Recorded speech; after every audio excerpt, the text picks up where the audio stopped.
Ladies and gentlemen, I had a weird dream last night.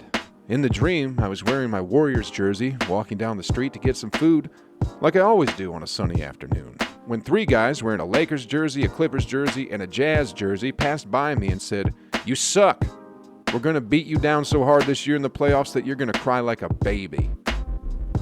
How rude, I thought to myself, and then I woke up.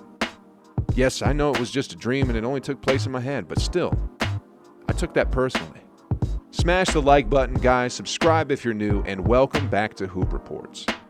The question is, can the Warriors become a top team in the West and beat the Lakers, the Clippers, or the Utah Jazz in a best-of-7 playoff series? Oh boy, that's the topic we have here today, and that is what we are going to talk about. I promise you that I'm not drinking anything funny here because this is a serious topic loaded with a lot of fireworks, and I'm going to do my best to convince you that the Warriors can still be the team that comes out of the West. I'm going to start off with some facts. The Utah Jazz are for real this season. They're a top 3 team offensively and defensively, which is why they're the number 1 team in the league as of date. They have a steady balance of offense and defense, so even if their star Donovan Mitchell is having an off night, they still have lots of firepower.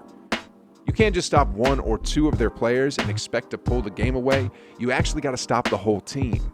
The Clippers, on the other hand, aren't doing all that theatrical trash talk like they did last season. Paul George and Kawhi Leonard are on a mission, and that mission involves winning the championship. For Paul George, that mission goes beyond winning. Paul George is looking to add some respect back to his name, and he's walking the walk this season. Both him and Kawhi are having arguably their best statistical season ever, as they're both knocking on the 50, 40, 90 club. The Clippers this season look primed and ready for a long playoff run.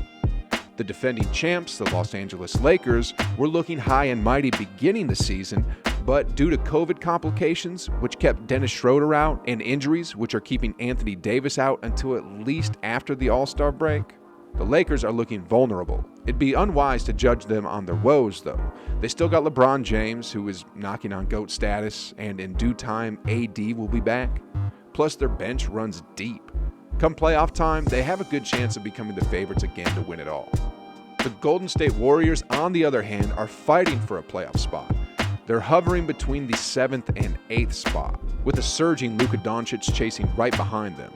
The good thing, though, is that every game is really important, so it feels like I get to watch a playoff game every other night with the Dubs. But this ain't about me here today, guys. It's about the Dubs. It's about the team. It's about whether they can pull off a task so heavy that even the Titan Atlas would have shaky legs trying to carry this thing. I know I'm going to get some comments down below saying, "Hoop Reports, you're crazy if you think the Warriors stand even a ghost of a chance against the Utah Jazz. They're going to get swept. The broomsticks are going to come out." Well, do you remember what happened in 2007? If you don't, hold my beer. I know I said I didn't have one, but I do. In 2007, the 42 wins, 8th seed Warriors were up against a 67-win 1st seed powerhouse Dallas Mavericks, who had the league MVP Dirk Nowitzki. That was one of the biggest first-round upsets in NBA history. This season, although the Warriors might end up the 7th or 8th seed, they won't be playing like an 8th seed for lots of reasons. First off, to start the season, the Warriors were, how do I say this? Just Warriors.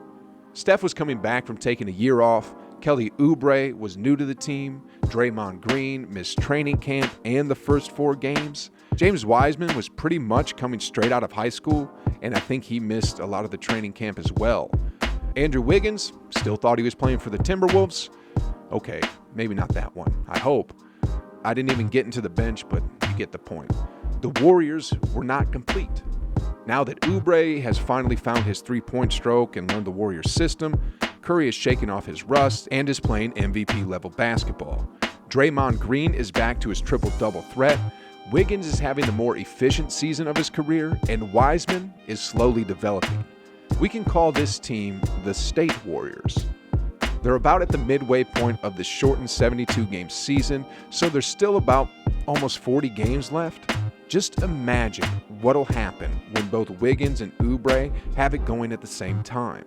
Just imagine what'll happen when Wiseman learns more about the Warriors' system, defensive rotations, and cleans up his rookie mistakes.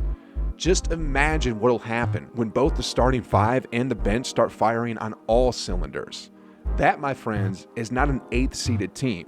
That's a team we can fully call the Golden State Warriors, and that's a team that'll be on top of teams in the West. If the 8th-seeded 2007 Warriors, whose best player was like Baron Davis, could have set the number 1 seed in the league at the time, just think about what the 2021 Warriors could do when they have a perennial MVP caliber player, future Hall of Famer, 2-time MVP, 3-time champion, Steph Curry could do. Man, talking about the Warriors like this always hypes me up and gets me in, beer mode. Guys, listen, I'm not an alcoholic or anything, but beer and basketball, that's my life. And cheeseburgers are just cherries on the top. I'm so glad we've got the NBA going on because honestly, this pandemic whomps. Anyways, I always seem to get off topic. Where was I? Okay, we're about halfway through the 2021 season, and although it seems a sure bet that either the Jazz, Clippers, or Lakers are going to come out of the West, I wouldn't be exactly sure of that yet. Those 3 teams are already firing on all cylinders pretty much, so we can sort of know what to expect. But the Warriors aren't complete yet.